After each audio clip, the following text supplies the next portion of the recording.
Eh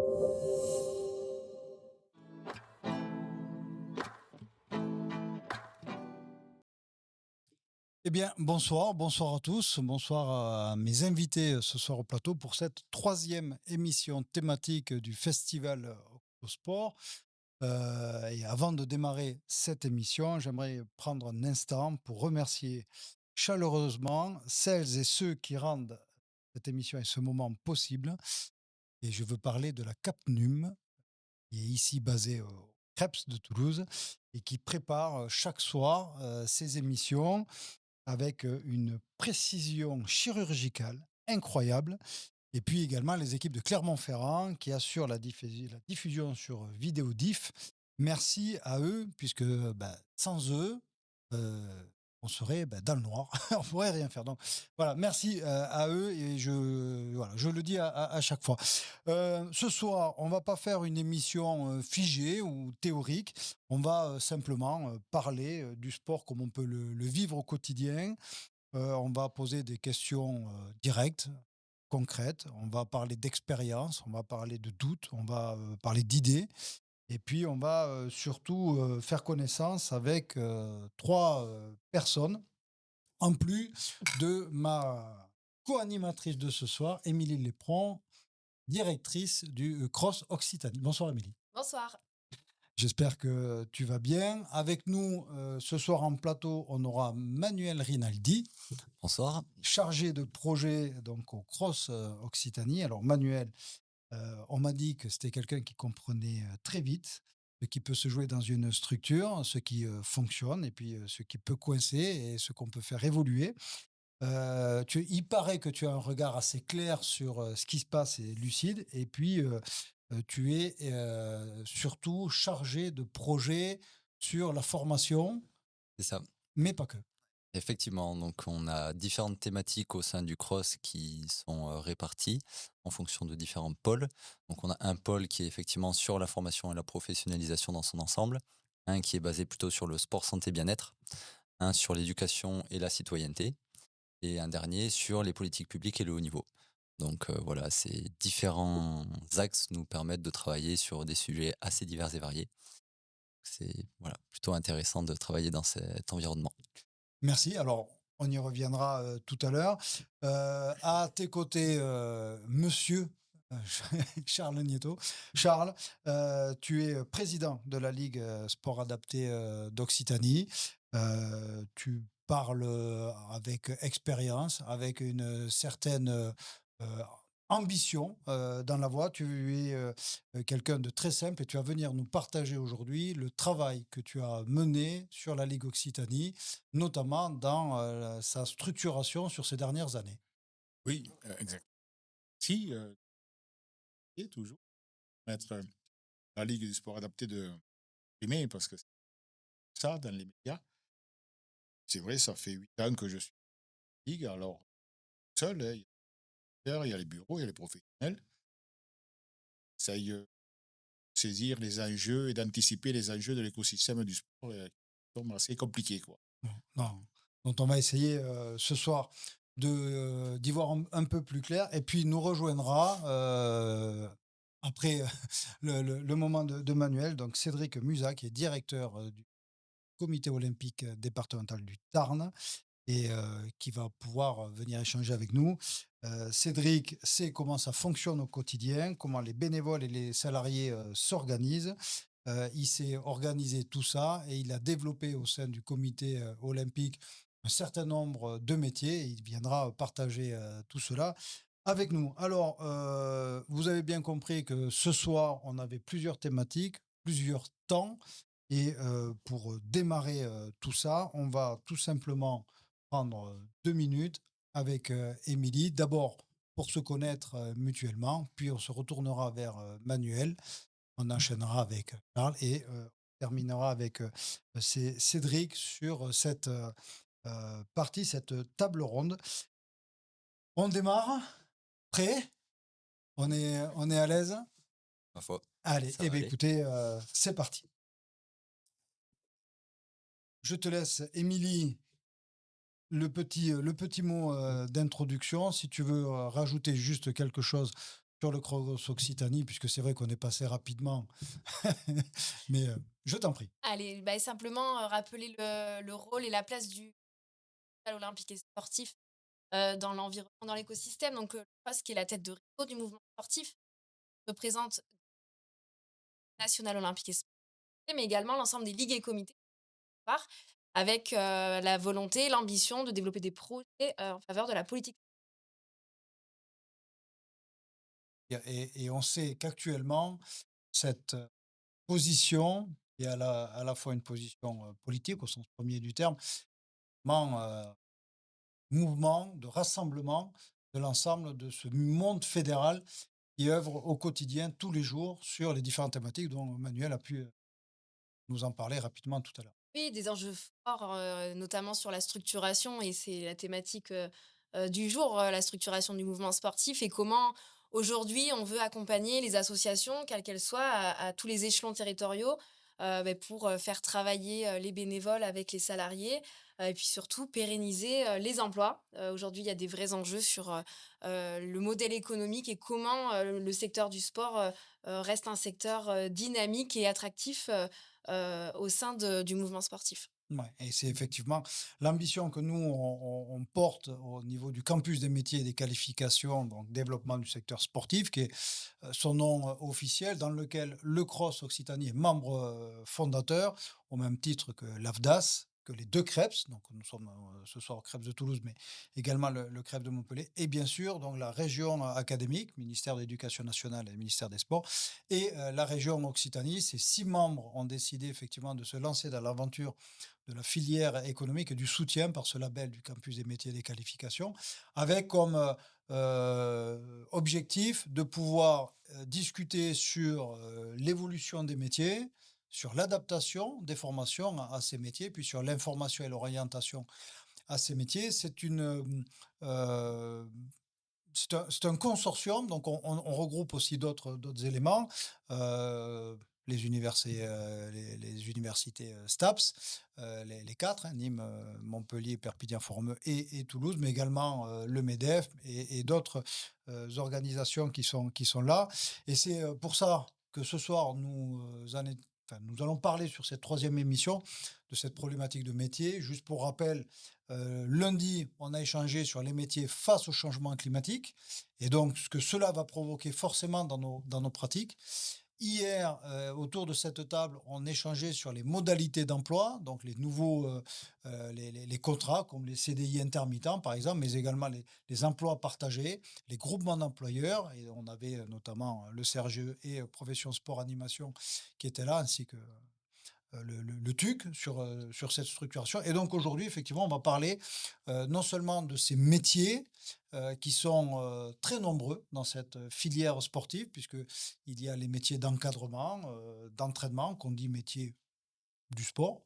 Et puis tous les métiers pour le sport, tous ces métiers qui sont connexes, les médias, le management, la structuration, mais également le bien-être, l'entretien des stades, etc.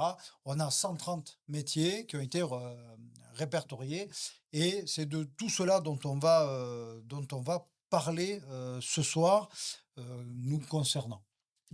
Et du coup, toi qui connais maintenant bien l'environnement, l'écosystème, heu, comment et par quel bout commencer quand aujourd'hui une association veut créer un emploi, structurer un emploi? Non. Par où on commence? Alors je pense que, pour ma part et je vais rester que sur le campus des métiers et des qualifications, au départ, l'emploi et on peut s'interrompre quand on veut, hein, on est entre nous, il y a personne qui nous regarde, on est tranquille. La 1re des choses, c'est déjà effectivement de se poser la question sur l'emploi, de quoi on a réellement besoin et des compétences que l'on peut mobiliser. Puisque, je pense que le plus grand danger est de faire comme les autres.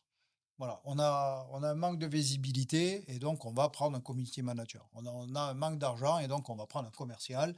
On a des soucis administratifs et beh, donc on va prendre, un secrétaire, ou une secrétaire, en tout cas ce poste-là. Je pense qu'il y a des étapes préalables et j'espère que vous allez pouvoir chacun d'entre vous, témoigner de cela pour pouvoir, d'abord réfléchir à l'emploi.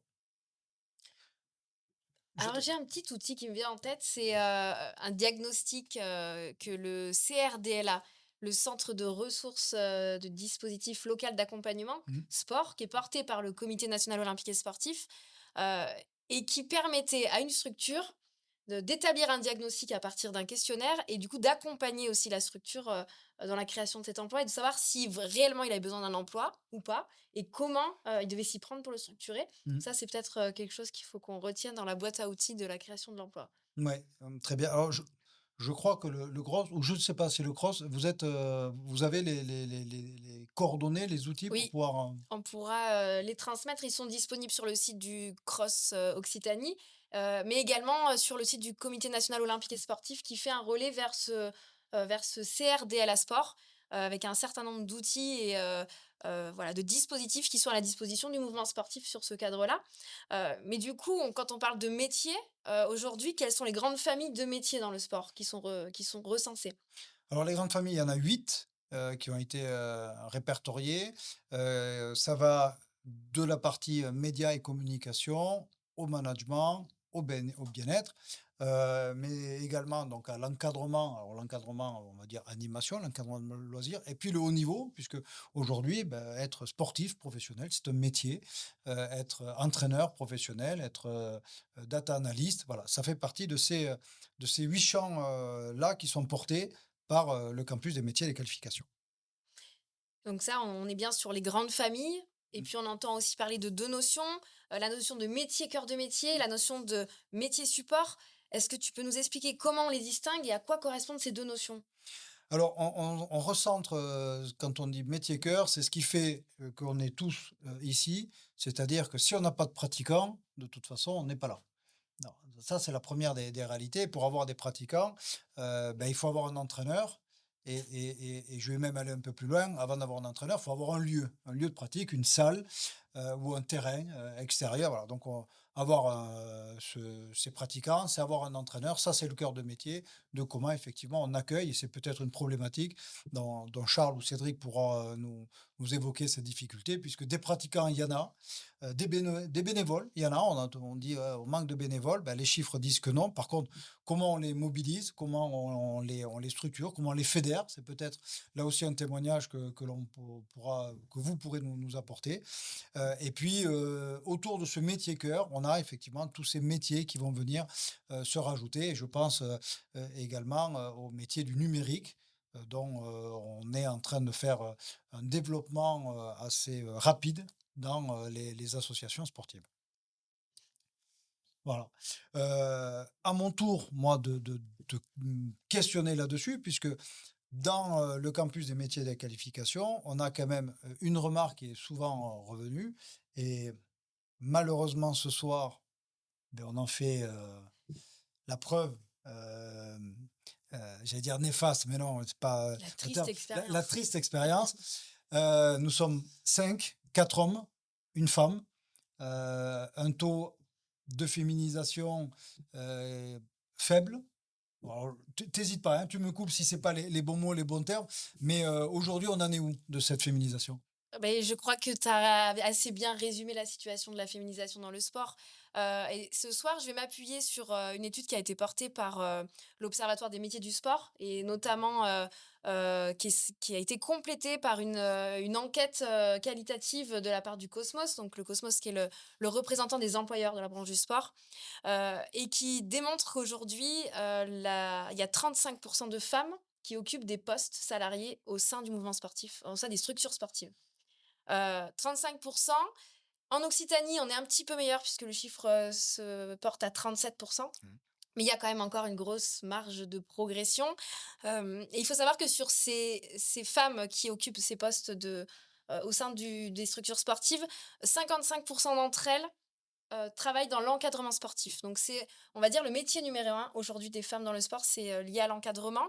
Par contre, on est complètement sous-représenté, Mmh. dans les catégories cadres et très souvent les femmes occupent des postes à temps partiel, là où les hommes, occupent, des postes à temps plein. Donc on progresse, il y a une réelle progression depuis 10 ans, mais on est encore quand même dans une situation, qu'il faut améliorer, qu'il faut encourager et avec des actions à mener sur le territoire.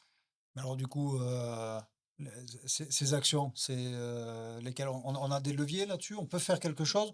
Ou alors, bah, c'est comme ça? Alors on a quand même des solutions. En tout cas, il va falloir, les travailler et les mettre en place. Déjà travailler sur, la question des stéréotypes. Il y a un vrai sujet aujourd'hui, alors que ce soit sur, la place des femmes dans le travail, hein, mais également la place des femmes dans la pratique sportive. Des stéréotypes à faire tomber, la question des représentations de la femme, à faire évoluer. On a aussi un gros travail à faire sur, l'accompagnement et la formation. Alors pas que la formation des femmes, hein, mais la formation des dirigeants, la formation des salariés sur la place des femmes, dans le secteur. Il y a tout un travail à faire pour inciter les structures à s'engager. Alors est-ce que c'est la création de labels? Est-ce que c'est la création, voilà, de dispositifs qui peuvent être identifiés pour que les structures, s'engagent un petit peu plus facilement? Peut-être un travail à faire sur, l'amélioration des conditions d'emploi. Donc là aussi, le sujet est ouvert et ça fait aussi partie des missions du Cosmos de travailler sur ces sujets, de conditions de l'emploi. Est-ce qu'aujourd'hui les emplois dans le sport sont vraiment adaptés, aux femmes de par, les obligations personnelles, d'organisation qu'elles ont? Et puis pourquoi pas créer des réseaux de soutien? Alors des réseaux de soutien, au sens large, hein, des réseaux qui pourraient rassembler des femmes, qui pourraient échanger sur, des bonnes pratiques et puis, que ça puisse, finalement, créer une dynamique pour, accompagner le développement de la place des femmes, dans le secteur du sport et notamment en matière d'emploi. Mmh. Et avant de passer sur ce côté, formation, dont Manuel va pouvoir nous parler, juste une dernière question. Il me semble qu'il y a une opération, en ce sens. Oui. Le cross travaille sur 2 axes, sur le la question de femmes et sport. Un axe autour du développement et d'accès à la pratique féminine. Donc là, on est plutôt sur, des sessions de formation pour, accompagner les associations sportives, donc essentiellement des clubs, mais pas que, des comités départementaux et des ligues, dans la façon dont ils peuvent développer la pratique féminine au sein de leurs associations. Et puis, grande nouveauté 2025, le club des 300. Voilà, c'est exactement ça dont je parle. Donc là, on est plutôt sur l'axe d'accompagner les femmes, pour accéder à des postes à responsabilité dans leur structure et donc on s'appuie sur, le dispositif du CNOSF qui a été lancé en 2022, et qui vise à accompagner les femmes à prendre des postes de dirigeantes.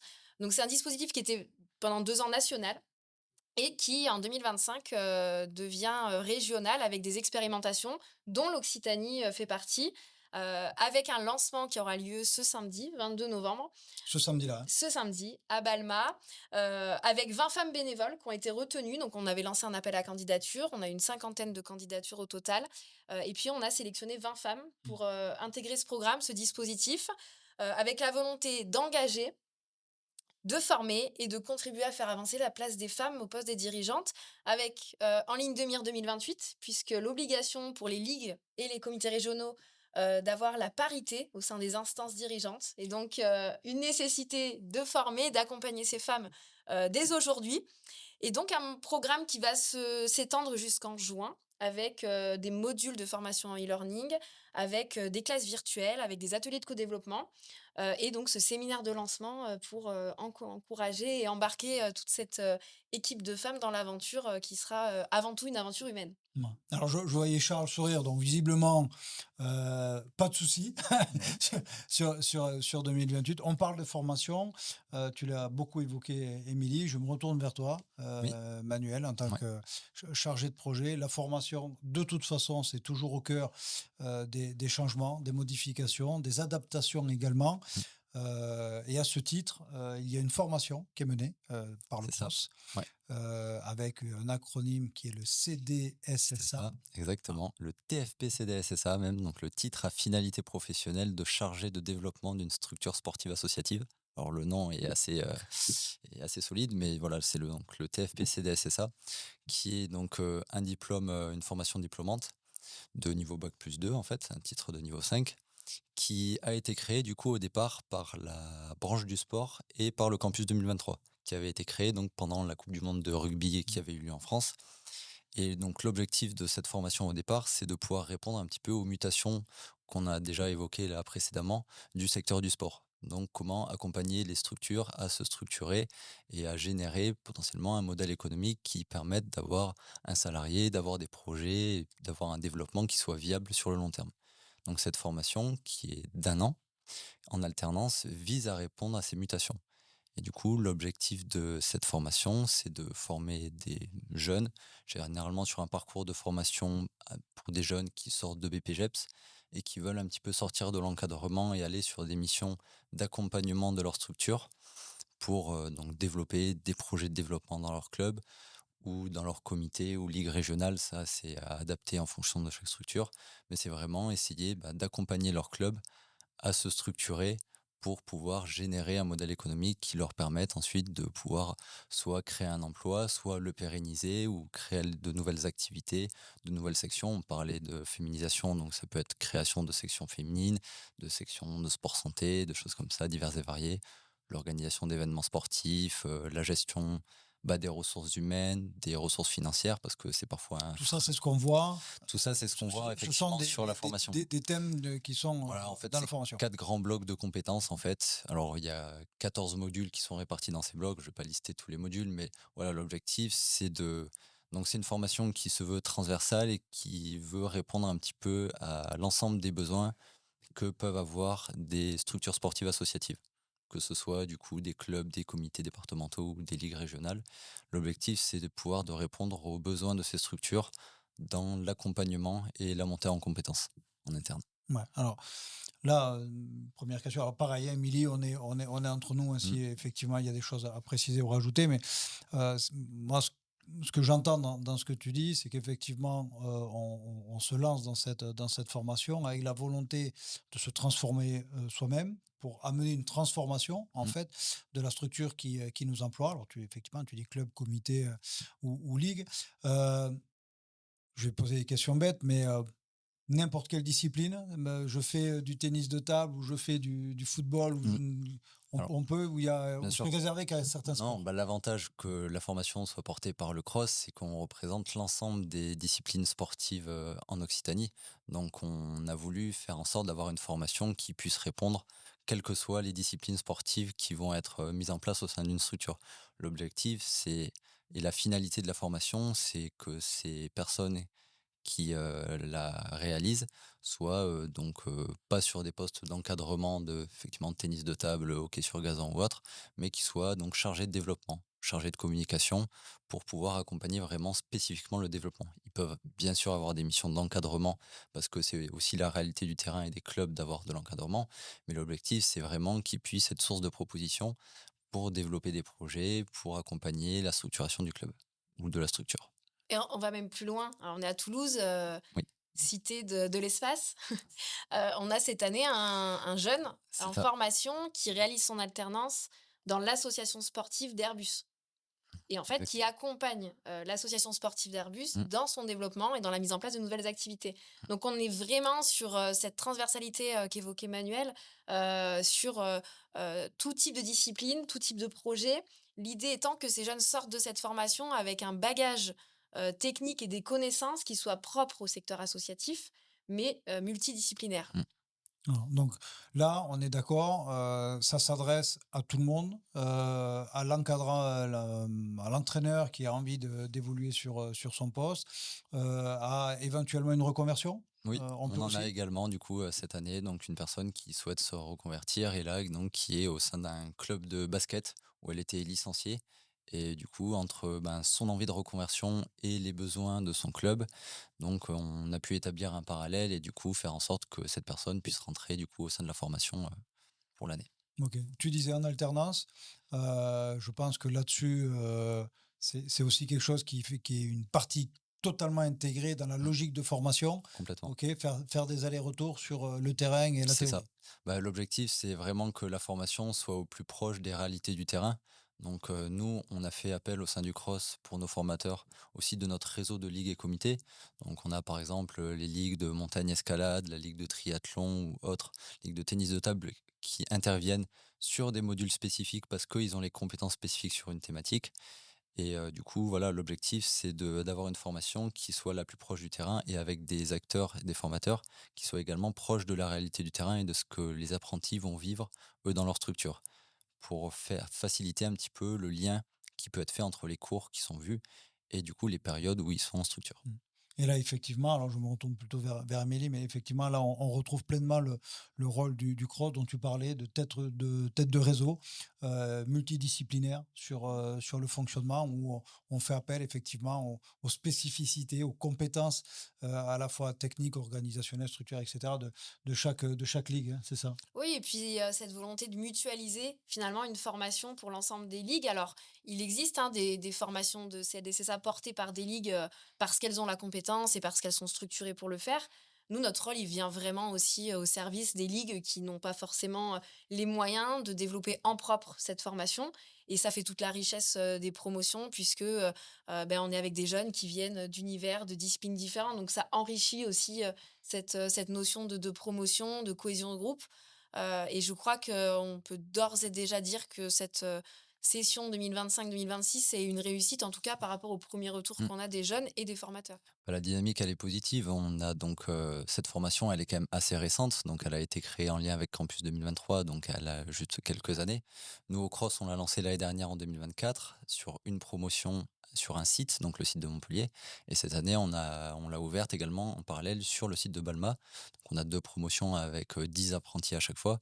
Donc voilà, on est sur une évolution positive et on se rend compte en échangeant avec les structures que cette formation répond quand même à un besoin à un moment donné dans l'accompagnement des structures, quelles qu'elles soient, clubs, comités ou autres. Mmh. D'accord. En termes de formation, là, on a parlé spécifiquement de Mm. de ce CDSSA. 2 questions. Éventuellement, est-ce qu'il reste des places? Je voilà, peut-être Alors pas, mais l'année a commencé en septembre, donc c'est un petit peu tard, mais Pour OK, septembre 2026. pour septembre pour septembre 2026, on a 2026. plein de places pour l'instant. C'est des promos de? C'est des promos qui vont jusqu'à 15 étudiants OK. maximum, donc ça se veut des petites promotions pour pouvoir quand même avoir une dynamique de groupe qui soit présente, mais également pour qu'il y ait un certain travail individuel qui puisse être fait avec chaque apprenti pour voilà, les accompagner du mieux possible dans leur parcours de formation. D'accord, OK. Ben écoute, merci beaucoup en tout cas pour ces précisions Bah, avec sur, plaisir. sur cette formation, puisqu'effectivement, amener le changement, amener la modification, ça passe également par ces choix-là de formation et de compétences nouvelles à apporter. Merci beaucoup, Merci Manuel. à vous.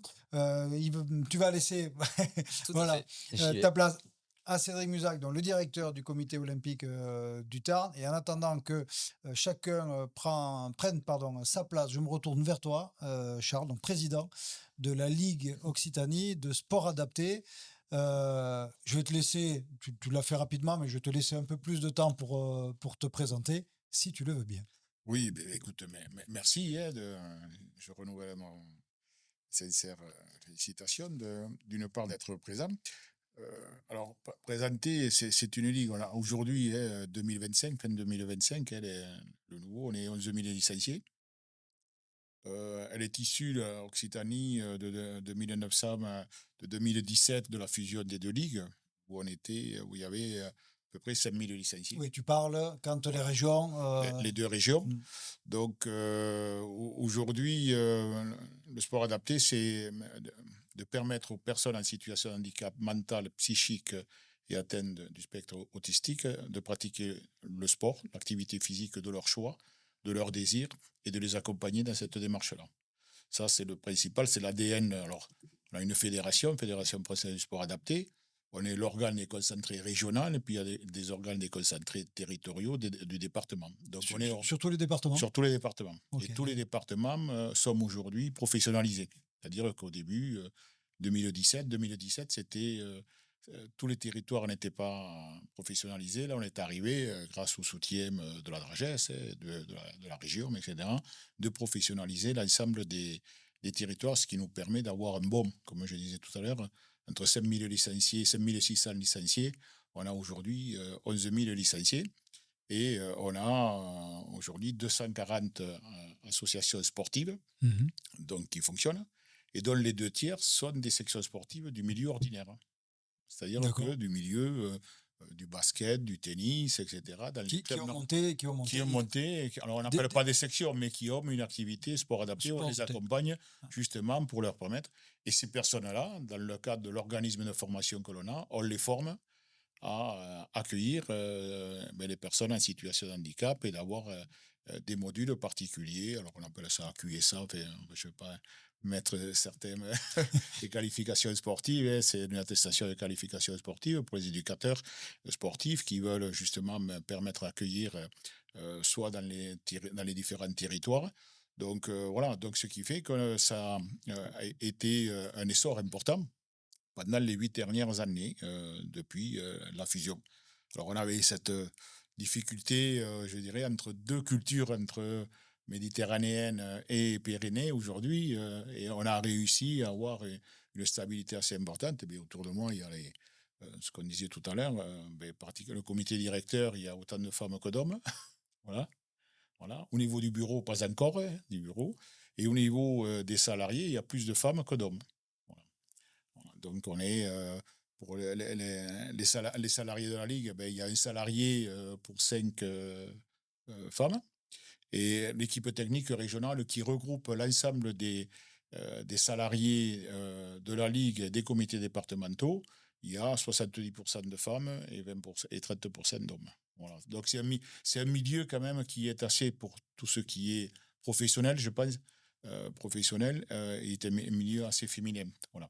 Par contre, c'est vrai qu'au niveau des bénévoles, on est un peu comme le cross, on est un peu dans la même situation. Alors, les bénévoles sur le terrain, c'est vrai qu'il y a beaucoup plus, je dirais, de personnes masculines que féminines. Mais bon, ça, c'est historique, c'est la société un peu culturelle française qui est là-dessus, quoi, hein. Par contre, au niveau des sportifs, on est un peu au-delà des statistiques nationales, puisque nous, on a 37% de licenciés qui sont des femmes. Et on a organisé dernièrement, le 9 octobre, sport au féminin. On l'a fait à Carcassonne, où on a accueilli 400 personnes, 400 sportifs. Voilà, il y avait 65% de femmes. Donc voilà, on essaye, comme dans le mouvement sportif en général, justement, d'avoir ce public, je dirais, qui a besoin aussi, notamment dans nos milieux, hein, puisqu'ils sont dans les établissements médico-sociaux, d'avoir une activité, de jouer pleinement leur citoyenneté. Et le sport, c'est un outil, comme on disait, c'est un outil pour présenter la Ligue, c'est un moyen important pour qu'ils assument leur citoyenneté. Et on réussit pas mal pour l'instant. Voilà. Et du coup, tout à l'heure, Charles, tu as parlé d'une équipe salariée, ce qui veut dire que vous avez enclenché une dynamique de professionnalisation. Avant de nous parler des différentes étapes et de comment vous y êtes pris, quel a été l'élément déclencheur finalement? Alors, quand il y a eu la fusion en 2017, on avait les deux ligues, hein, avec des visions peut-être un peu différentes, mais pas très loin. Et donc, on a essayé, on a fait un état des lieux, parce qu'il nous pensait nécessaire d'avoir un état des lieux. D'avoir un état des lieux, alors on a fait un Zoom RH, c'est-à-dire qu'on avait 3 salariés sur Balma, hein, là, et 2 salariés sur Montpellier. Et on a demandé à faire un état des lieux à travers, je dirais, les objectifs que s'était tracé le comité directeur, pour savoir est-ce que les salariés allaient adhérer, et qu'est-ce qu'ils ressentaient, comment ils percevaient les choses, comment ils se projetaient, etc. Et cet état des lieux, on a fait un Zoom RH avec un consultant, mais quand même, et il nous a sorti un certain nombre d'éléments, fin 2017 c'était, et en même temps, on a enclenché un dispositif local d'accompagnement avec le mouvement. Le fameux DEL. Voilà, voilà. Et pour essayer de tracer les perspectives pour la Paralympiade qui s'ouvrait entre 2017 et 2021. Et donc, on a classé un certain nombre de choses et on a discuté avec les salariés. Et on s'est aperçu, alors après, il y avait une situation financière qui était assez complexe, puisqu'on avait 100 euros, 100 000 euros de déficit du compte d'exploitation. Donc, on ne pouvait pas, c'était intenable, hein, donc il fallait qu'on redresse un peu les comptes, et à travers aussi ce qu'on voulait développer. Ce qu'on voulait développer, c'est le cœur de métier, ce que vous avez parlé tout à l'heure, c'est-à-dire le cœur de métier, proposition d'avoir des licenciés, de développer la pratique sportive, dans quel sens, etc. etc. Et il y a un certain nombre de personnes qui nous ont pas rejoints, et on avait, je dirais, des postes d'appui, c'est-à-dire qu'on avait un communicant ou une communicante, on avait une comptable, et on avait une personne à l'organisme de formation que l'on avait et qui ne voulait pas poursuivre, qui a arrêté. Et donc, on a requalifié un peu, on a revu un peu à travers avec ce Zoom RH, et on a permis d'avoir 3 personnes qu'on a gardées et 2 personnes qui sont parties. Et on a après publié des postes, notamment avec l'Axe, puisque aujourd'hui, ce que l'on a, c'est quand même des Master 2 APA, activité physique adaptée, avec des qualifications importantes et une licence APA. Voilà, ça nous permet aussi d'encadrer et de donner un sens important à nos projets de développement et des outils importants, puisque bon, c'est quand même des conseillers techniques fédéraux qui aident la gouvernance à prendre un certain nombre de décisions, mais à constituer les dossiers, etc. Et donc, on a développé une pratique sportive importante, puisque bon, là, on a 240 clubs, on a 11 000 licenciés, alors avec les dirigeants, donc on doit avoir à peu près 950 licenciés des sportifs, des bénévoles. On forme aussi les sportifs eux-mêmes, c'est-à-dire les personnes en situation de handicap, pour qu'ils prennent des postes, soit de dirigeants, soit d'éducateurs, soit d'officiels, etc. Voilà. Donc, on a mis en place, et grâce à l'organisme de formation. Voilà. Donc, avec cet état des lieux, ça nous a permis de tracer un certain nombre de choses. Et donc, après, on a associé des formations. Oui, parce que là, voilà, en termes de fonctionnement, d'abord l'état des lieux. On ne part pas, Oui. ce qu'on avait échangé tous les deux, Ouais. voilà, on ne part pas dans tous les trucs en disant bon, il faut qu'on y aille. Ouais. On a 3 ronds où on va solliciter de la subvention et on va embaucher. Donc, état des lieux. Donc, tu fais l'état des lieux, le DLA, qui permet effectivement de. Je regarde Cédric, mais pareil, tu interviens quand tu veux. On pose. Donc, tu fais ton état des lieux, les salariés, leurs compétences, ce qu'ils savent faire, ce qu'ils ont envie de faire, comment ils veulent évoluer. Bon, ok. Et comment ils veulent aussi s'intégrer dans le futur projet aussi. Parce que, voilà, donc après, tu poses ton projet. Voilà. Parce que là, tu dis, voilà, nous, on a quand même une direction à donner, c'est ça? C'est ça. Tu as t'en parles entre dirigeants, mais tu donnes une orientation politique. Ouais. Comment tu transformes cette orientation politique en acte, j'ai envie de dire, concret? C'est-à-dire que derrière, c'est quoi tes étapes, en fait, de transformation? Les étapes de transformation... Parce que là, on était en 2017 quand ça se passe, on est en 2025. Voilà, alors 2018, alors bon, ça a été sur les 6 ans, mais donc on disait on communiquait, mais on communiquait sur quoi? On ne pouvait pas communiquer, on faisait pratiquement...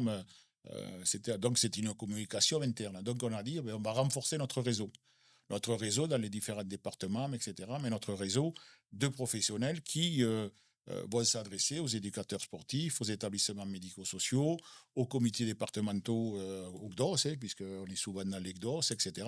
Donc il n'y a pas de souci. Donc on dit, on va développer, on va proposer un certain nombre, je dirais, d'activités.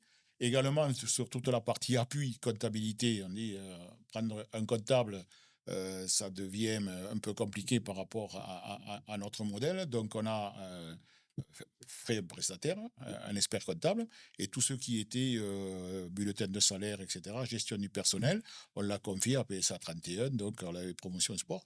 Donc voilà, on s'est mis le modèle économique qui nous convenait le mieux, et fin 2018, on était en équilibre financier. Voilà, voilà, un peu légèrement, non, je dirais non, à 10 000 euros près, on était en déficit, mais on était parti de 100 000 euros à 10 000 euros. Donc, on a retracé un certain nombre de choses avec l'accompagnement des départs qui le sautaient, évidemment. Voilà. Et du coup, alors, comme le disait Dorian, hein, vous êtes parti d'un projet politique, stratégique. Oui. Vous avez réorganisé vos moyens, et notamment humains. J'imagine que vous avez rencontré des difficultés dans tout ce chemin. Est-ce que vous pouvez les évoquer? Oui, parce que le changement, ça fait toujours peur. Puis beaucoup souhaitaient, même dans l'équipe dirigeante, dans l'équipe dirigeante, beaucoup, on aimait bien le confort de ce qui se faisait. Et on s'est aperçu, dans le cadre du DELA qu'on a fait, que si on restait sur le modèle qu'on avait établi avec ne serait-ce précédemment avec les anciennes ligues, on allait, je dirais, mourir étouffé un peu, quoi. Donc, on a changé un peu de fusil d'épaule. On a dit, on va développer la pratique sportive pour nos sportifs. On va avoir aussi une démarche santé, sport santé. Une démarche aussi par rapport aux personnes en situation de handicap, c'est-à-dire comment on va les aider, comment on va leur permettre d'accéder à la pratique sportive, parce que ce n'est pas évident aussi dans les établissements médico-sociaux. Il faut savoir qu'un quart des établissements médico-sociaux ont une activité physique. Donc, ça veut dire qu'il va falloir que les choses puissent un peu avancer. Et grâce au mouvement sportif, ce n'est pas que le sport adapté, c'est à l'ensemble des mouvements sportifs, quelles que soient les disciplines. Donc, on a pris un certain nombre de priorités et donc on a mobilisé et on a embauché des personnes avec des Masters 2 APA. C'est-à-dire, c'était notre première démarche, développer la pratique sportive. Pour être sur le terrain. Pour être sur le terrain, voilà. et qu'on puisse réellement établir et confier, je dirais, des missions de développement à ces personnes-là. Parce qu'on savait que les emplois support ne nous permettaient pas, il fallait autofinancer, donc on ne pouvait pas. Donc, on a été obligé de prendre des résolutions qui ne sont pas faciles à prendre, surtout quand tu es jeune président, quoi. Voilà. Mais l'un dans l'autre, ça s'est bien passé, puisque bon, il y avait des gens qui souhaitaient. On fait un licenciement économique, un départ, puisque la personne comptable avait 59 ans, mais elle ne voulait pas se reconvertir, ou tout au moins, c'était le base, je dirais, d'un diplôme très réduit et qui ne convenait plus, quoi, hein, voilà. Donc, et parce qu'on est parti de 450 000 euros, aujourd'hui, on a 800 000 euros, quoi. Donc, ça veut Ça, dire, c'est le budget. c'est le budget. Donc, ça veut dire qu'en même temps, on grandit, mais en même temps, on a des responsabilités. Et on a des responsabilités financières, de direction, etc., etc. Voilà. Et alors moi, alors, d'abord, je trouve que ce qui est de frappant dans ton discours, c'est les chiffres. C'est-à-dire que tu as, alors c'est peut-être ton passé professionnel, Oui. mais voilà, ça pilote, on prend des chiffres, on prend des éléments, on prend du concret. On n'est pas dans une utopie, on n'est pas dans quelque chose où on se dit on va faire comme les autres Ouais. le font, on y va. Donc on essaye de s'adapter effectivement sur le territoire. Tu parles d'une augmentation de budget, euh, sans nous donner toutes les recettes, ou j'en sais rien, pourquoi pas, mais le financement de tous ces postes, c'est le fait d'aller sur le terrain, c'est le fait de répondre à des appels à projets, c'est le fait de développer, de s'ouvrir sur d'autres activités. Eh ben, c'est ce qu'on dit. Voilà. C'est vrai qu'aujourd'hui, l'écosystème du sport a changé. On passe sur des appels à On parle projets. aujourd'hui facilement de modèle économique. Modèle économique. On était sur des appels à projets. On est sur des appels à projets aujourd'hui, essentiellement, que ce soit l'ANS, l'ARS, Mais je pense tout le monde. c'est important de le dire parce que cette Voilà. notion d'appel à projet, Voilà. on sait la subvention. Ça, je pense que dans le milieu associatif, la subvention, on voit ce que c'est. Les appels à projets, beaucoup moins. On y est beaucoup moins à l'aise avec cette terminologie, puis cette méthodologie aussi. Et là, vous y êtes allé parce qu'effectivement, en gros, un appel à projet, on a un financeur qui a de l'argent et qui dit ça serait bien de mettre sur le territoire telle ou telle chose. Qui est en mesure de pouvoir le réaliser et comment vous pourriez le faire. En gros, c'est ça. Exactement. Mais sauf qu'il faut avoir les personnes, je dirais, ressources, et notamment les salariés, alors que les salariés de la Ligue, mais également dans les comités départementaux, parce qu'on s'est développé grâce aux comités départementaux aussi. Voilà. C'est pas que la Ligue, avec les 6 salariés de la Ligue qu'on a. Donc, on peut répondre à des appels à projets. Soit on a répondu à des appels Impact 2024, l'ANS, etc., l'Agence nationale du sport, aussi au niveau du conseil régional, etc. Et donc, en même temps, la qualité de projet que l'on proposait, et comme on était porteur de projet, ça nous a permis aussi de recevoir pas mal et d'avoir des réponses positives.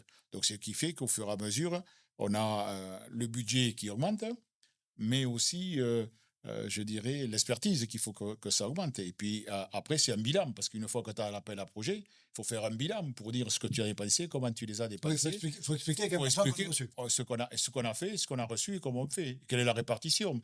Est-ce que c'est que des salaires? Est-ce que c'est que des moyens de communication, etc., etc. Avec, voilà. Et tout ça, c'est grâce, je dirais, à la professionnalisation de nos salariés, hein, puisque je dirais que c'est vrai que la gouvernance, bon, alors, on a toujours des comptables, des dirigeants, des directeurs généraux, mais je veux Et dire le que dossier est fait par les salariés. le salarié, c'est 100% par les salariés, sinon 99%, mais à la fin, on met la signature. Enfin, on valide, la gouvernance valide, l'explication, etc.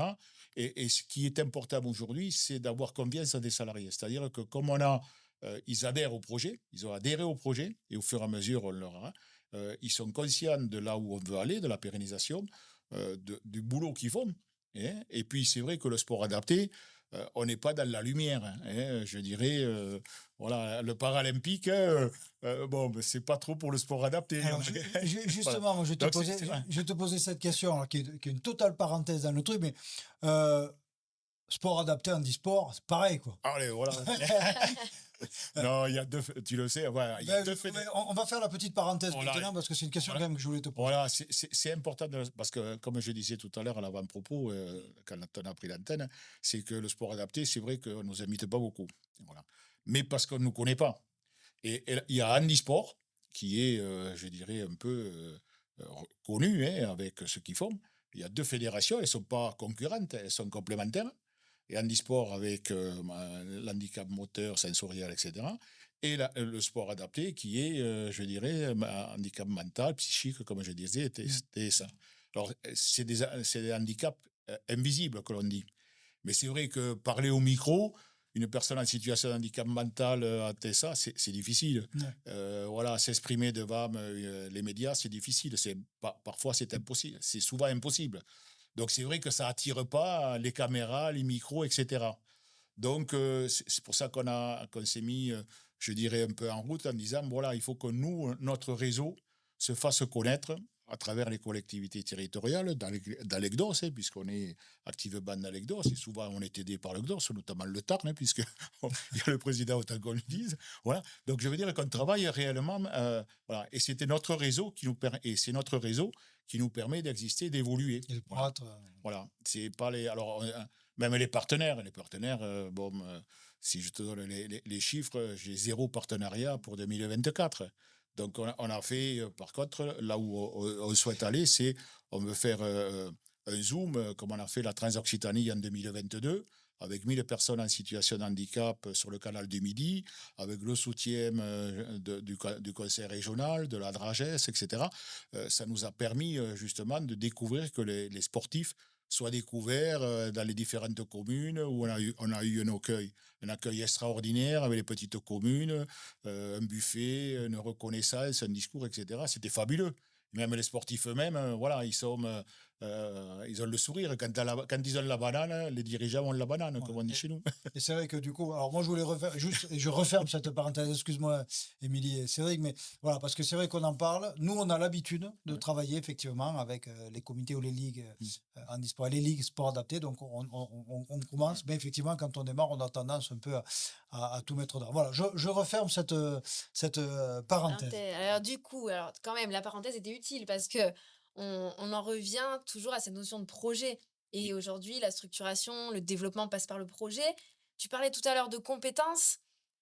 Pour développer des compétences, très souvent, il faut se former. En tout cas, ça reste la base et l'objectif de la formation. Comment vous avez identifié au sein de la Ligue des besoins en formation et comment vous y avez répondu?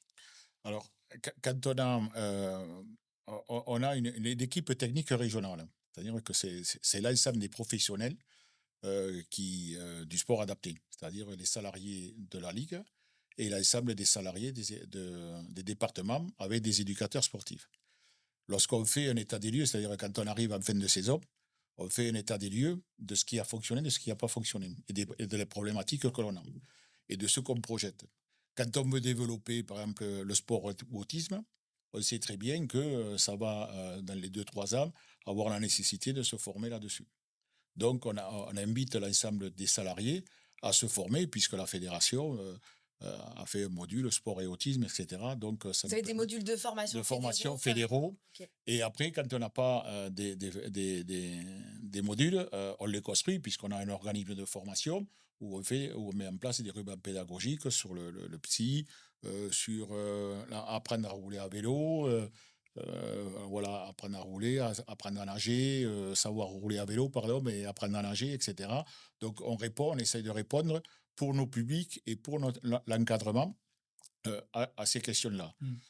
Donc, on fait, je dirais, ce que l'on peut anticiper le plus possible pour construire des modules et pour permettre à l'ensemble du réseau d'être formé. C'est ça, Mais salariés, bénévoles et sportifs. c'est ce que j'allais dire. Vous ne formez pas uniquement vos salariés en interne, mais vous développez un programme de formation à l'ensemble des acteurs du réseau finalement. Absolument. Voilà, c'est notre démarche où on a, je dirais, assez construit, comme là, sur les violences.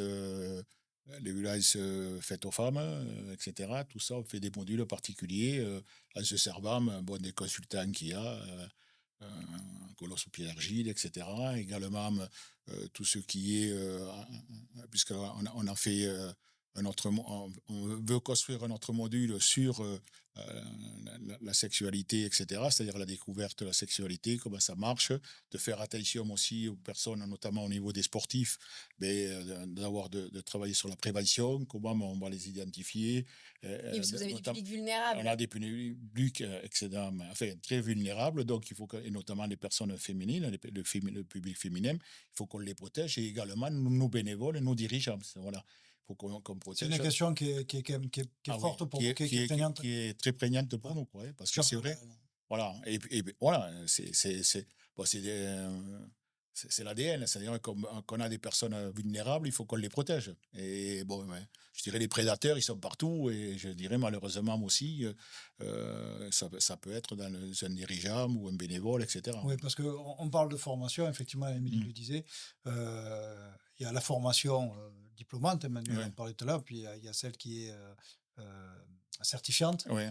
et qui accompagne et qui permet aussi quelquefois de faire découvrir, de faire toucher, de faire sensibiliser, en tout cas les gens, effectivement, à cette question-là, de la protection des publics. Alors, j'ai pas envie de dire plus pour vous, mais quand même, quelque part, on a des publics dans certains sports, dans certaines disciplines, dans certaines ligues, qui sont plus vulnérables que d'autres. C'est ce que tu veux dire? Oui, c'est ce que je veux dire. Parce qu'après, on a des publics, on a des jeunes, hein, des IME, donc on les a de 6 à partir de 6 ans. Hein, donc ça veut dire qu'on a des publics jeunes. Donc voilà.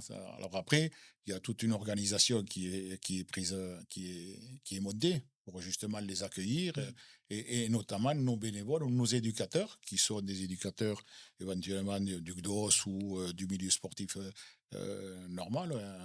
Comment on peut aborder ces questions-là? Parce que il y a des personnes qui sont, je dirais, sensibles à ça, et puis aussi qui ont, je dirais, des attitudes un peu qui portent à confusion aussi, hein, dans nos publics. Donc c'est pour ça qu'il faut qu'on fasse attention.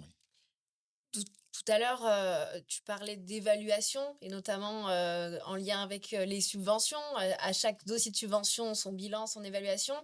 Euh, En tant que président de la Ligue de sport adapté aujourd'hui, quel bilan tu peux tirer des dernières années après cette transformation? Quels impacts sont mesurés? Voilà, quelques mots sur le bilan. Alors le bilan, comme je disais, on est parti alors il y a un bilan, je dirais, quantitatif, hein, c'est-à-dire, voilà, on était 5600 licenciés, on est 11 000. Donc, bon, voilà, c'est déjà bien. On avait 180 associations, on en a 240.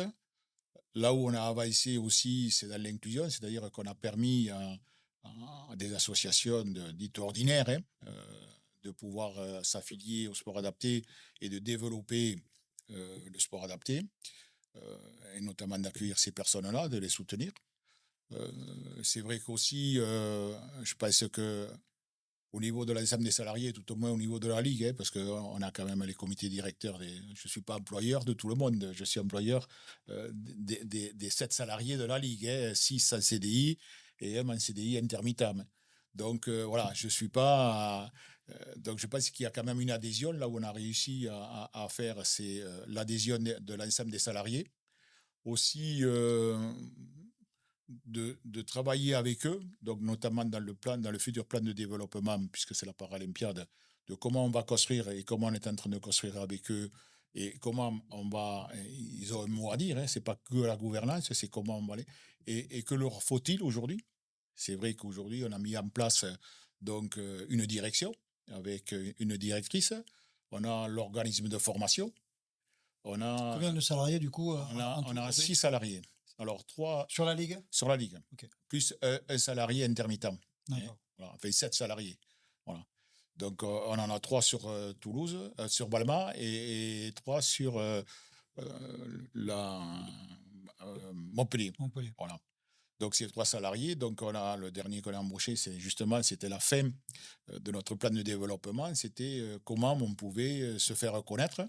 Donc, on a une personne notamment qui est sur la partie communication interne et externe, et le soutien au niveau des élus, voilà, et recherche de partenariats, puisque tout le monde cherche des partenariats. Comme je disais, nous, on n'en avait aucun, donc, sauf dans des événements particuliers. Hein.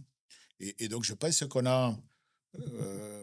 on a une certaine satisfaction aussi au niveau des élus quand on va faire le bilan. Là, on va faire le bilan de la Paralympiade, hein, puisque On va faire un bilan, puis après, on va se projeter.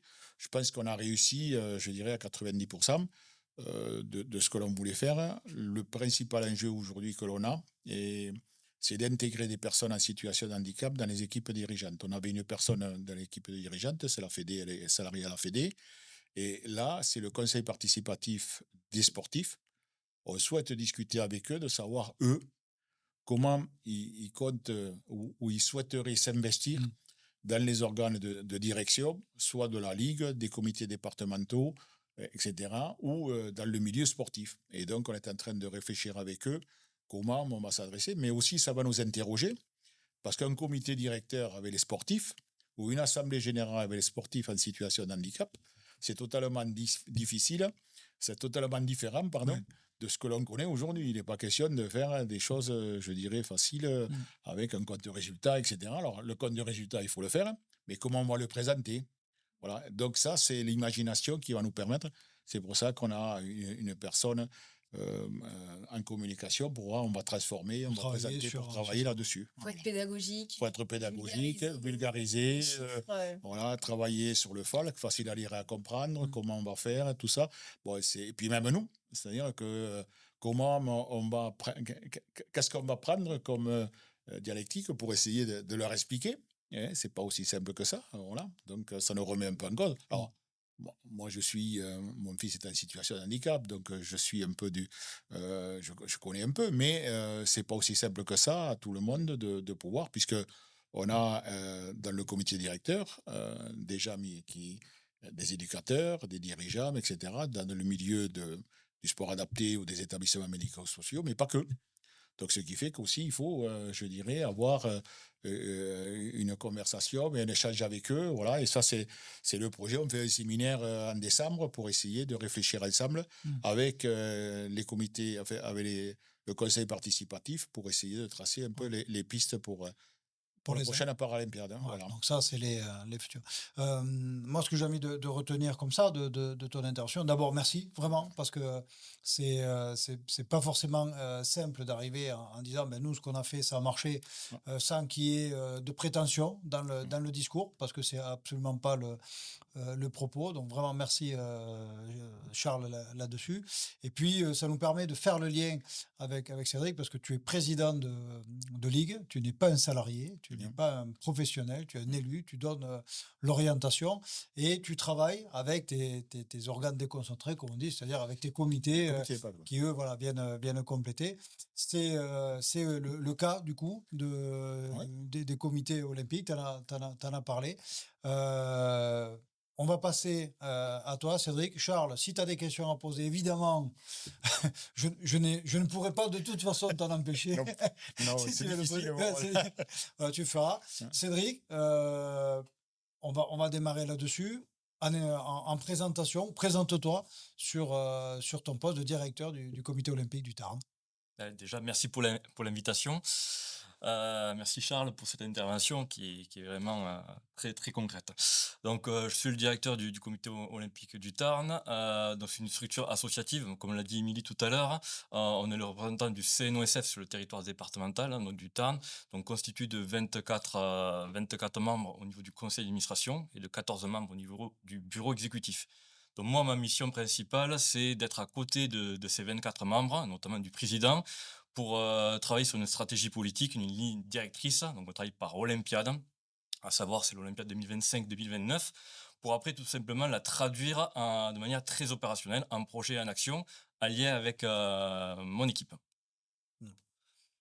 Du coup, peut-être ce qui aussi caractérise la soirée, ce binôme élu-salarié.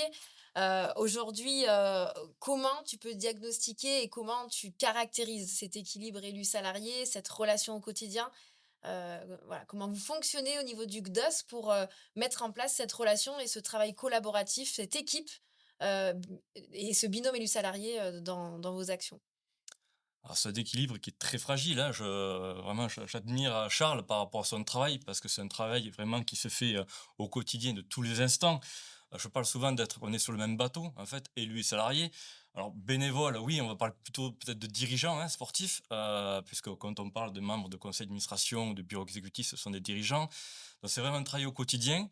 Alors, en ce qui me concerne, on passe pas une journée avec mon président sans savoir au téléphone ou se voir physiquement ou avoir X mails. Donc ça, c'est une première chose, un premier élément. Ce travail de binôme, c'est important entre un président, une présidente et le responsable de la structure, responsable du coup salarié, mais également aussi comment on formalise tout ça au niveau de l'ensemble du conseil d'administration. Alors, on peut formaliser des missions des uns et des autres. C'est vrai que côté salarié, il y a des fiches de poste. C'est moins évident côté administrateur, mais on pourrait formaliser aussi des missions pour ne pas se perdre, à minima sur une Olympiade. On peut également évaluer la charge de travail, parce que souvent on parle de bénévoles beaucoup de bénévoles sont retraités, mais pas que, hein, il y a des bénévoles actifs, et tout le monde aussi a un engagement à son niveau. L'idée, c'est que quand à un moment donné, un bénévole veut s'investir, souhaite être élu dans un conseil d'administration, c'est qu'il puisse apporter sa pierre à l'édifice à son niveau. Donc ça, c'est important. Donc peut-être aussi cet élément d'évaluation. Après, c'est la complémentarité entre aussi les bénévoles dirigeants et les salariés. C'est des pierres qui se mettent les unes contre les autres pour pouvoir aussi faire avancer le projet collectif et faire monter, progresser la structure, comme l'évoquait Charles tout à l'heure. Ouais, dans ce fonctionnement-là et dans ce binôme élu salarié, comme on le dit, chacun a son rôle, chacun a sa place, mais la compétence est différente parce que les missions sont différentes. C'est ce que j'entends dans ce que tu dis. Charles nous parlait effectivement de vision, on va dire plutôt stratégique, et du coup, la mission du directeur, c'est d'opérationnaliser cette idée-là, c'est ça? C'est d'essayer de la structurer, de la rendre concrète? C'est de la rendre concrète. Après, il faut aussi jouer avec des enjeux territoriaux, les pouvoirs publics aussi.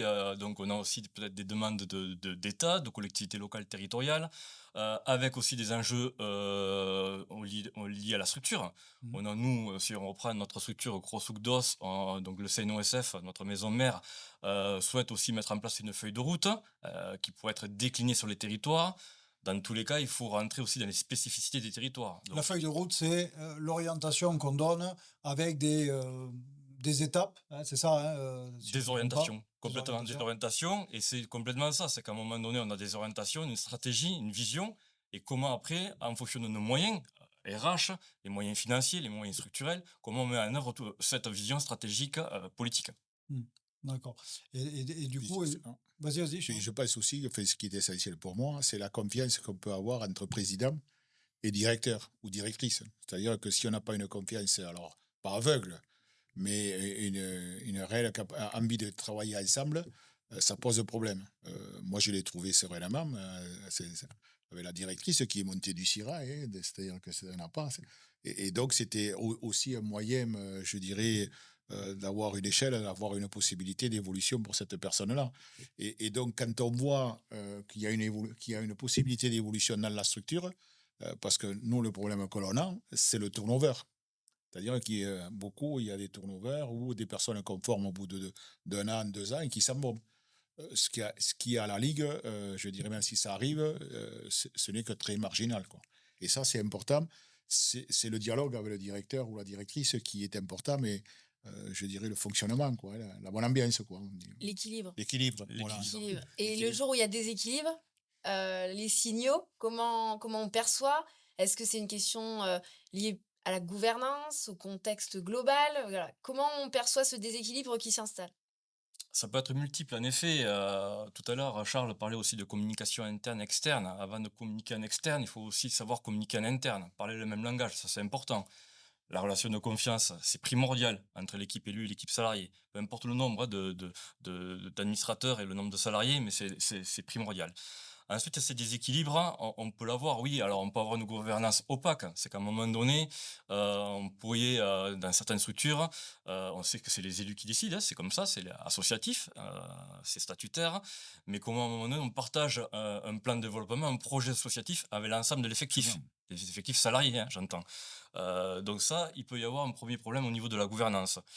Après, sur la coordination également, voilà, on se prend un petit peu les pieds dans le tapis, les uns avec les autres, où en fait, on ne sait plus qui doit faire quoi. Voilà. Côté bénévole, on peut avoir aussi des problématiques, on parlait tout à l'heure de rendre attractifs nos associations, sur l'engagement. Pourquoi il y aurait un désengagement d'un bénévole? C'est qu'à un moment donné, peut-être qu'on lui met trop de choses sur le dos et comme je le disais tout à l'heure, on peut avoir aussi des bénévoles actifs, hein, donc non retraités et il faut aussi, pouvoir, le mesurer ça. Ça, c'est aussi, important et comment on fidélise au final, en fait, nos bénévoles, nos administrateurs. Charles, tu évoquais le turnover. Ah, c'est vrai qu'aujourd'hui, dans nos structures, on peut avoir du turnover côté salarié, mais également côté bénévole. Tu le disais tout à l'heure en préambule, Dorian, on parlait toujours de la problématique du bénévolat. Je pense qu'il n'y a pas plus de bénévoles, sauf qu'aujourd'hui, il y a peut-être des bénévoles qui s'engagent sur plutôt un court terme. Ouais, Voilà, 3 ans. voilà, c'est ça. La durée de vie, on va dire, si on utilise ça, Et- 3 ans. Ouais. Exactement, alors qu'il fut un temps, voilà, il y avait des bénévoles qui étaient engagés sur 20 ans, 25 ans, voire même plus.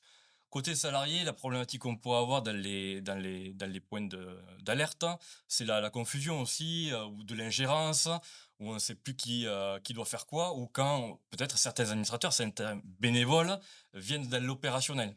Voilà. Et qui quittent leur poste, la posture de décideur et de vision stratégique politique. Quand tu dis ça, concrètement, c'est-à-dire tu peux avoir un bénévole sur une opération qui tout d'un coup va prendre la main, c'est ça que tu veux On dire? va prendre la main alors que c'était à la charge d'un salarié. Par exemple, après, si, comme je le disais tout à l'heure, si c'est bien formalisé, à un moment donné, en fonction des moyens que l'on a dans les structures, on peut très bien avoir un bénévole, un groupe de bénévoles qui travaillent sur un projet et il n'y a pas forcément de salarié, même si dans la structure il y a un salarié. Il y a tout un problème de transparence et de formalisation. Puis après, je dirais peut-être aussi des fois économique. Charles l'évoquait, la progression, les subventions. Donc on sait que l'on a les subventions qui baissent. Donc ça peut être aussi des points d'alerte. Sur aussi le fait que nos financeurs, souvent, je généralise pas en disant ça, mais qui paye décide. Et donc on pourrait Ouais. retrouver un peu de l'ingérence. Donc ça peut aussi mettre en difficulté des associations sportives, mais pas que. Et puis la masse salariale, parce que là, on est là aujourd'hui en train de parler de bénévolat, de bénévoles et salariés. Ben forcément, Charles l'évoquait, c'est un bon exemple. Sa masse salariale a dû augmenter puisque le nombre de RH a augmenté. Et là aussi, il faut être vigilant et il faut faire évoluer nos projets. Aller chercher peut-être la diversification de ressources. Et comme tu le disais tout à l'heure, Dorian, c'est notre travail au quotidien du modèle économique. Ouais, parce que du coup, on l'a pas précisé, mais combien de salariés au comité olympique là de Tarbes à aujourd'hui? Aujourd'hui, donc, on est 8 avec À en 8 quand plus même. un contrat d'apprentissage. Ouais.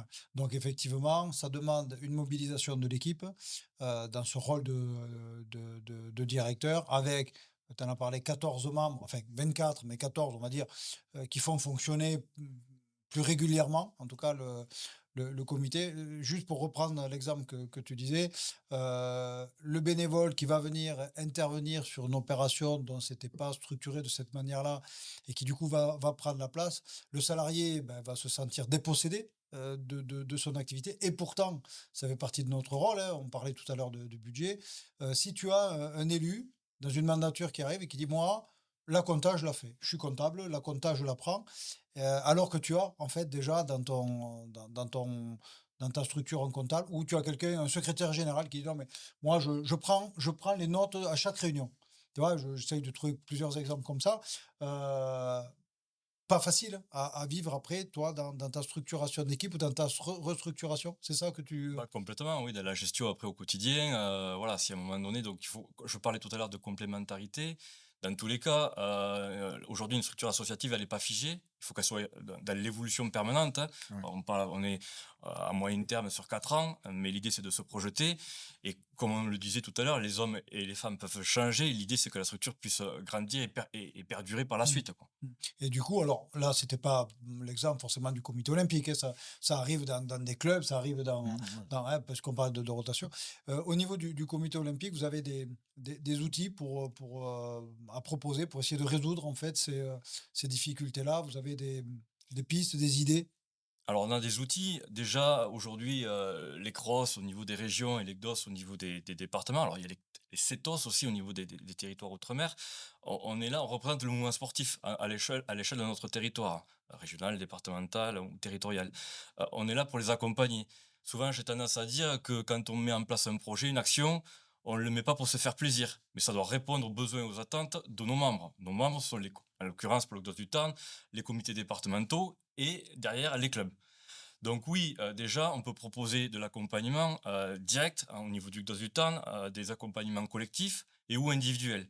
Et puis ensuite, on a différents outils. Tout à l'heure, vous avez évoqué le Cosmos, hein, le Conseil social du mouvement sportif, avec qui on travaille, qui eux également mettent en place des outils. On décentralise au niveau de notre territoire. Ils mettent en place aussi des formations. Toujours pareil, dans un souci de monter en compétences. À la fois, là pour le coup, le Cosmos, ça concerne plutôt les employeurs ou les postes de direction de responsables.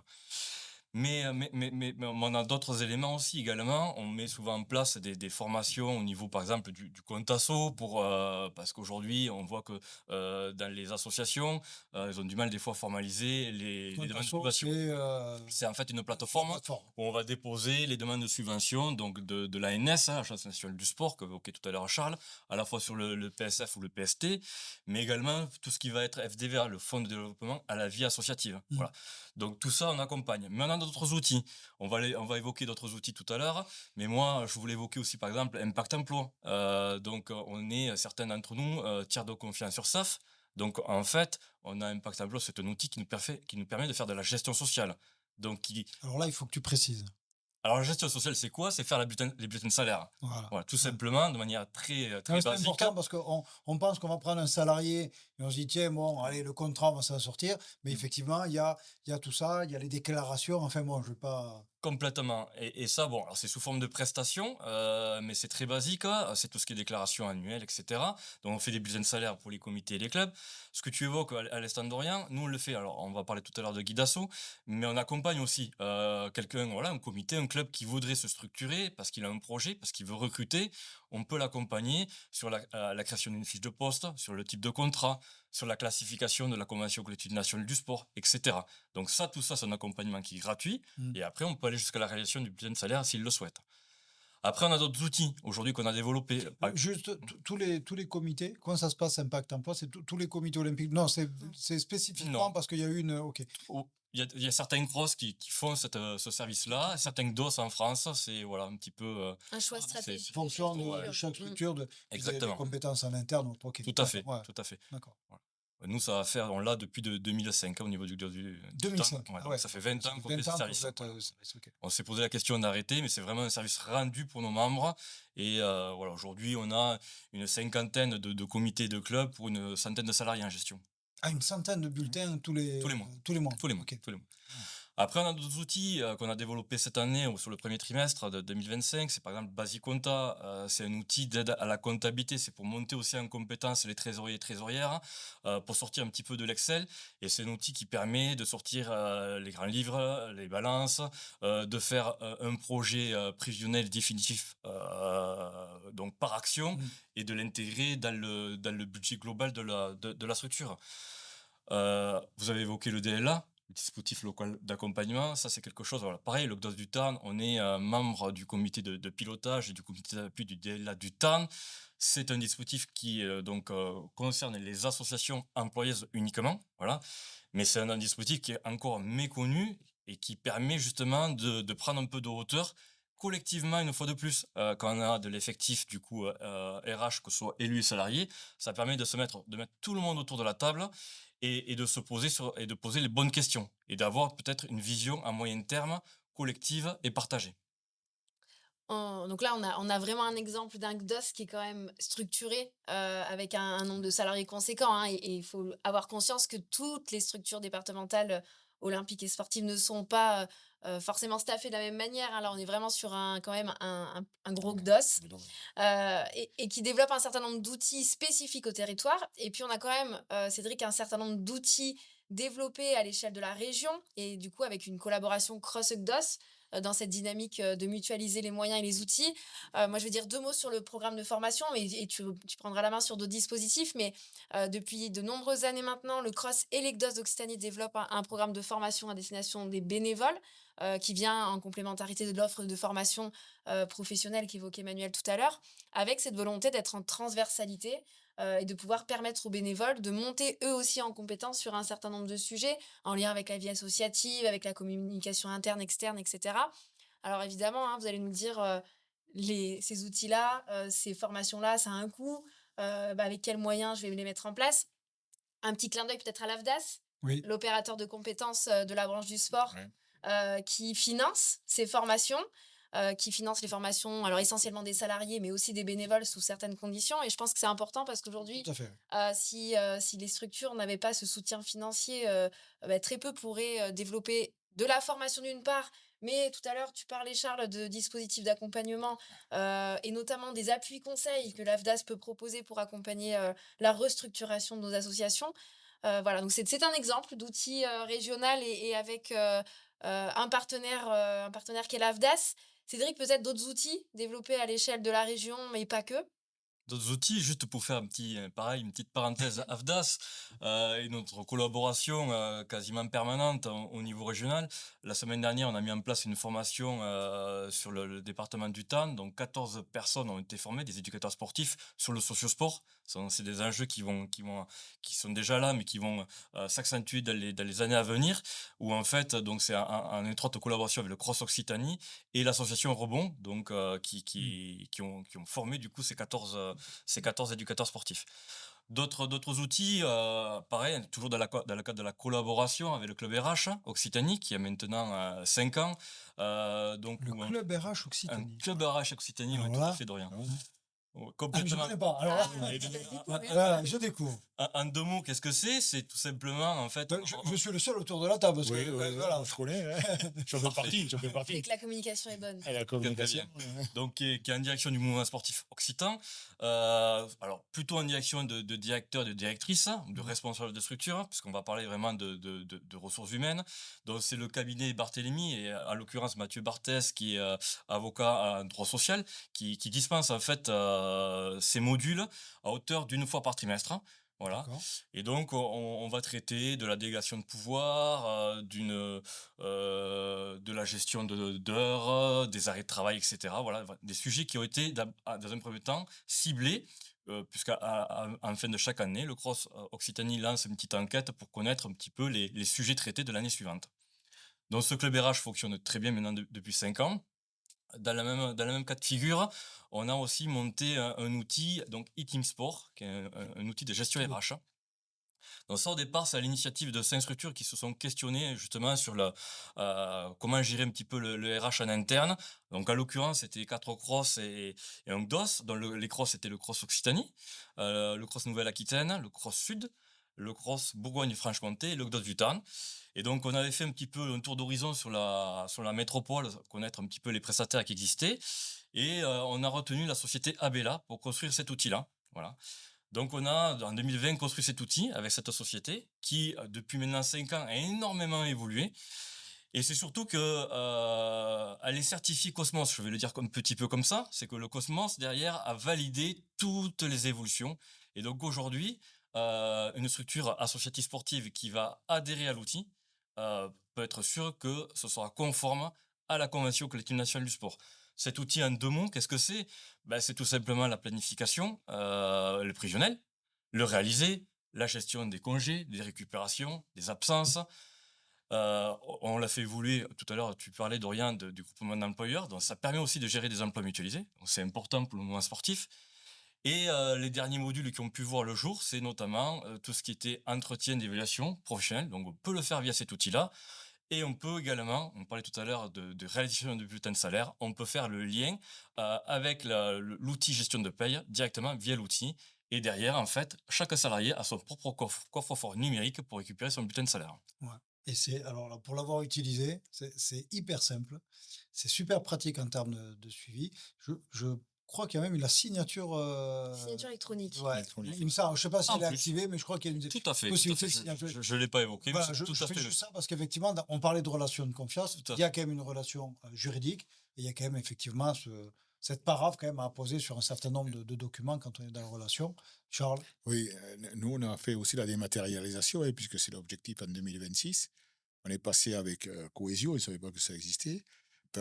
Cohesio, et on fait aussi la passerelle entre, je dirais, tout ce qui est scanner, bonne de commande, facture, etc., qui va directement se reverser sur la comptabilité. Ça veut dire qu'à un moment, alors bon, il y a des validations quand même, avant que ça se reverse, c'est pas automatique, mais il y a des reconnaissances, donc il y a une facilité, notamment au niveau de l'appui compta, etc., et bon, qui sont assez nécessaires. Et je pense qu'avec l'IA aujourd'hui, qui se profile, je pense qu'on a de nouvelles notions qui vont se dégager.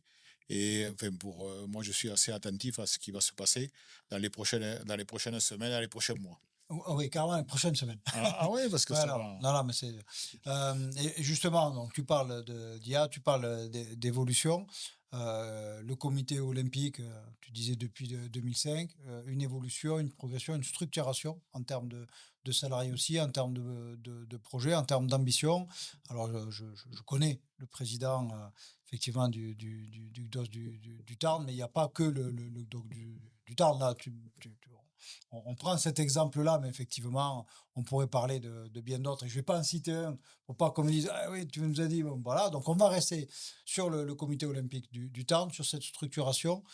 Euh, Demain, le comité olympique et donc quelque part les crosses, mais surtout le comité olympique, c'est quoi son défi premier et puis les défis qu'il va falloir relever en 2028 dans cette professionnalisation. Une fois qu'on en a 8, est-ce qu'on continue à essayer de se développer pour rendre du service? Est-ce qu'à un moment donné, on reste sur une stabilisation? Parce qu'il faut aussi les conserver, on disait, hein, on en parlait hier avec PSA. Hein. Voilà, à un moment donné, baisse de subvention, ce sont des gens, ce sont des êtres humains. Il y en a qui souhaitent changer, partir ou se reconvertir, mais il y en a qui sont là. Comment toi tu vois les choses? Alors évidemment, dans ton point de vue de ton territoire, mais je sais que tu es impliqué dans beaucoup aussi de projets de structures, y compris nationales. Comment tu vois, toi, ce qui nous arrive là ne serait-ce que sur la fin de mandature? Déjà, on va reparler aussi de notre outil qui est Guidasso. On va parler d'accompagnement parce que c'est notre rôle premier quand même. Aujourd'hui, un CROSS au niveau régional et un GDOS au niveau départemental, d'accompagner nos membres, de continuer la structuration. Parce que, Guidasso, c'est? alors, le Guidasso, en fait, c'est quoi? Bonne question, Dorian. C'était les anciens CRIB, le Voilà. Centre de ressources et Je- d'information pour les Il me bénévoles. semblait bien, mais Voilà, qui sont transformés, voilà, depuis, alors ça a été au fil de l'eau, là, depuis 2021 au niveau de la France, mais en Occitanie depuis notamment 2 ans, puisque chaque région a fait ça à sa propre vitesse. Et dans le Guidasso, aujourd'hui, il y a plusieurs marques de Guidasso. Le premier marquage, c'est Guidasso Orientation. Donc, tout simplement, c'est d'orienter vers des personnes, les bons interlocuteurs et les structures associatives, de d'accord. tous les secteurs associatifs. Hein, là, on parle pas que sportif. Ensuite, on a le deuxième marqueur, c'est le Guidasso Information. Donc Mhm. là, c'est d'apporter un premier niveau d'information aux associations basiques, en lien aussi, pourquoi pas, si c'est des statuts réglementaires avec le greffe des associations. Ensuite, on a un autre niveau qui est le greffe des le Guidasso généraliste, accompagnement généraliste. Ouais. Donc là, c'est accompagner de manière très en profondeur les associations sur différents sujets. Ça peut être RH, mais ça peut être structurel, de gouvernance, etc. Voilà. Et là, on est sur toutes les associations. Et le dernier volet, qui est le guide asso, accompagnement spécialiste, ce qu'on est nous au niveau du GDOS du Tarn, évidemment sur le sport, c'est notre cœur de métier, où là, on va être plus à même à accompagner les associations sportives à l'échelle départementale ou locale. Et récemment, il y a une cinquième marque qui a apparu donc cet été 2025, qui est le guide asso, on l'a parlé tout à l'heure, d'Ella. Voilà. D'accord. Ça, le DLA, on en a déjà parlé.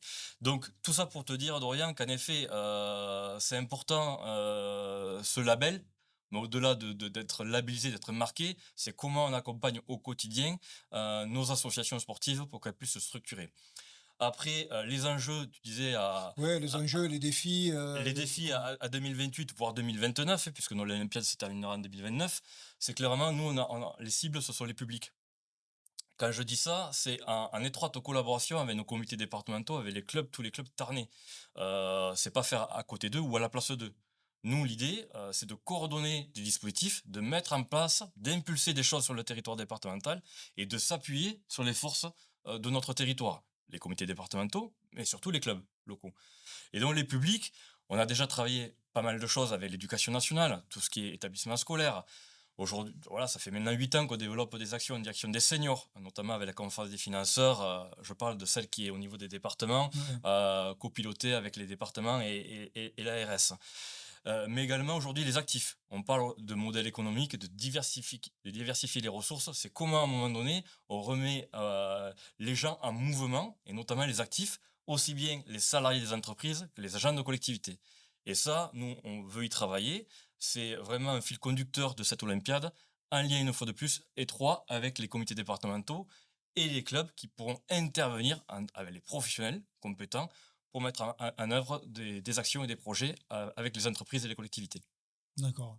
Donc effectivement, pour toi, alors on pourra poser la question à Charles, mais pour toi, effectivement, les défis que le comité olympique, puis mais par là aussi les fédérations qui vont devoir relever, c'est effectivement d'aller vers se faire bouger. C'est ça, si je globalise, hein.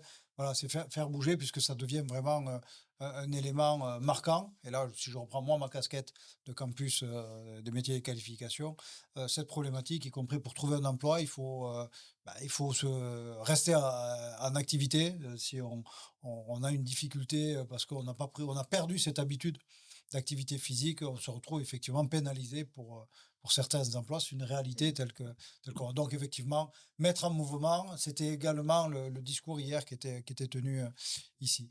Mais Euh, mettre en mouvement avec quand même un certain nombre d'enjeux.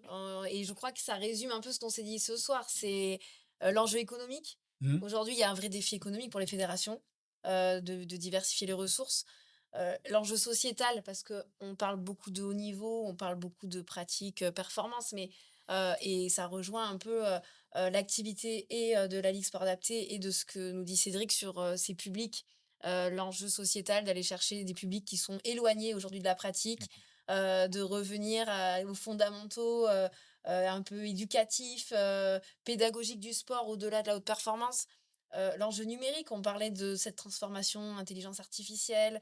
Heu, Aujourd'hui, on a quand même affaire à des bénévoles qui maîtrisent, pour certains, pas tellement l'outil informatique. Donc on a un vrai enjeu, de les accompagner sur le numérique parce que le sport et notamment la gestion associative de demain, elle va sûrement se passer, sur l'espace numérique. L'espace numérique, Et absolument. puis, je sais que l'État et pas que, hein, il y a aussi cette notion d'enjeu environnemental. Aujourd'hui, comment le sport, fait partie de cette transformation environnementale et comment, on accompagne les structures à rentrer dans cette dynamique, cette fameuse RSE, RSO, la responsabilité sociétale des organisations. Donc je pense qu'il y a quand même un certain nombre d'enjeux et de défis, mais ça sera sportif. hmm, Ce sera sportif. Tout à l'heure, Charles parlait de gestion électronique de documents. Il faut savoir qu'à horizon septembre 2026, les facturations seront électroniques obligatoirement. Ah oui. Voilà, c'est pareil, une fois de plus, un accompagnement et un changement aussi de savoir-faire hein, au niveau de nos structures associatives. Et il faut se dire qu'en face, il y a des structures associatives, la plupart du temps, non équipées, je vais dire ça comme ça, en salariés. Donc c'est comment, une fois de plus, on accompagne le bénévole, les dirigeants à cette nouvelle stratégie. voilà. Et on arrive à la fin de cette émission consacrée effectivement à la modernisation de ce mouvement tel que nous on le perçoit, à notre enjeu, à notre niveau, en Occitanie. Moi, je vais vous remercier pour votre parole libre de ce que vous avez pu réaliser, témoigner. Et puis, je vais vous laisser, comme c'est l'habitude, une minute en parole libre sur le micro ouvert voilà, pour conclure chacun à votre tour. Alors, je vous propose qu'on commence par Charles, puis Cédric, et puis Émilie. Je te laisserai évidemment le mot de la fin. Oui, mais merci, hein. Oui, je serai assez bref. Moi, je pense que c'est vrai que les enjeux sur la Paralympiade, hein, puisque ça va jusqu'en 2029 comme nous, il faut qu'on soit entre guillemets armé ou conscient des enjeux qu'il y a, des enjeux économiques aussi, puisque bon, on sait que les subventions aujourd'hui elles sont un peu à la baisse. Aussi de savoir s'adresser différemment à nos partenaires. On avait l'habitude d'arriver en disant vous prenez, etc. Donc ça veut dire que ça se construit. Donc ça, c'est l'enjeu de la Ligue, c'est-à-dire comment on fait avec les professionnels. Il faut aussi, je dirais, être conscient de l'évolution qu'il faut qu'on ait. C'est-à-dire aussi bien la Ligue, elle a l'ensemble du comité directeur, des salariés. On est dans un moment, je dirais au bout de 3 ans ou 4 ans, mais moi j'étais un peu financier, donner un sens dans les 3 ans, c'est compliqué financièrement, mais il faut le faire, il faut le prendre. L'ingénieur, aujourd'hui, l'intelligence artificielle, je dis, on est aujourd'hui à la naissance de l'intelligence artificielle, ça va bouleverser. Aussi de trouver des formes d'organisation qui sont plus rapides. Ce qu'on disait, la dématérialisation, ça veut dire qu'on fait une facture, on ne la traite pas, on ne le met pas dans un dossier, etc. Ça va directement en compta, c'est traité, etc. Bon, après, il y a la vérification. Et puis aussi, moi, il y a un enjeu sociétal qui est important pour moi et qui est très important, mais on a essayé de le rendre, c'est sur le sport santé. C'est-à-dire qu'aujourd'hui, on s'aperçoit, et toutes les études le prouvent, c'est-à-dire qu'on s'en va vers une sédentarité, aussi bien des jeunes que des adultes, que des personnes un peu plus âgées. Et nous, notamment, nos publics sont, je dirais, encore plus vulnérables. Donc, c'est pour ça qu'on a mis en place la maison sport santé handicap, nécessité de collaborer avec l'ensemble des maisons sport santé. Il y en a 65 sur l'Occitanie. Donc, nous, c'est une particularité avec une démarche territoriale dans avec des opérateurs. Donc, je pense qu'il y a nécessité aujourd'hui, notamment d'amener, je dirais, tous ces publics-là vers, je dirais, bouger. Bouger pour le défi et nécessité, comme on dit, il faut bouger et il faut innover. Et voilà. Merci beaucoup Charles. Cédric? Oui, alors Charles a bien résumé la situation. Juste hier, il y avait l'ouverture du Congrès des maires à Paris où la présidente du CNOSF a présenté un plaidoyer pour les municipales 2026 avec 10 propositions qui retracent pas mal aussi d'enjeux pour le mouvement sportif. Alors évidemment pour nos structures déconcentrées CrossSecDOS, mais pour l'ensemble du mouvement sportif. Et c'est pareil au niveau de l'État. Donc voilà, c'est comment aujourd'hui on arrive à trouver, on parlait tout à l'heure d'équilibre entre bénévoles et salariés, mais c'est pareil, trouver un équilibre entre tous les financeurs et les appels à projets qui voient le jour. Pour terminer, je ferai peut-être un parallèle avec une référence littéraire où le conte de Monte Cristo se termine en 2 mots, attendre et espérer. Je dirais que le mouvement sportif doit agir et convaincre. On garde. Ouais, on On garde. garde. Ouais, on garde. Voilà, Ouais, là, on ouais. garde. Voilà. Et puis, Émilie. Allez, alors je vais pas redire tout ce qui a été dit et je rejoins Charles et Cédric sur ces enjeux-là et sur cette notion de mutation. Aujourd'hui, on vit une mutation du secteur sportif et du mouvement sportif. La nécessité de co-construire, construire ensemble, de mutualiser, que ce soit à l'interne au mouvement sportif, mais également avec nos partenaires, partenaires institutionnels et partenaires privés. Et c'est notamment le rôle aussi de cette conférence régionale du sport, d'essayer de travailler ensemble et d'être plus forts ensemble. Et puis, si je reprends la casquette du comité régional olympique et sportif, cette volonté clairement d'accompagner les membres et de travailler sur des projets en service aux membres dans le cadre de leur structuration et de leur développement. Eh bien, merci beaucoup, merci à tous. Je ne dirai pas un mot de plus, si ce n'est à nouveau de remercier à la fois les équipes de Clermont-Ferrand de Vidéodiff et surtout la CAPNUM. Merci beaucoup pour la réalisation de ce soir. Gaël, Thaïs et Clémence, ici CAPNUM au Crêpes de Toulouse. Merci à tous. Et puis la dernière émission, demain, 20h, 21h30. Merci à toi. Merci. Merci.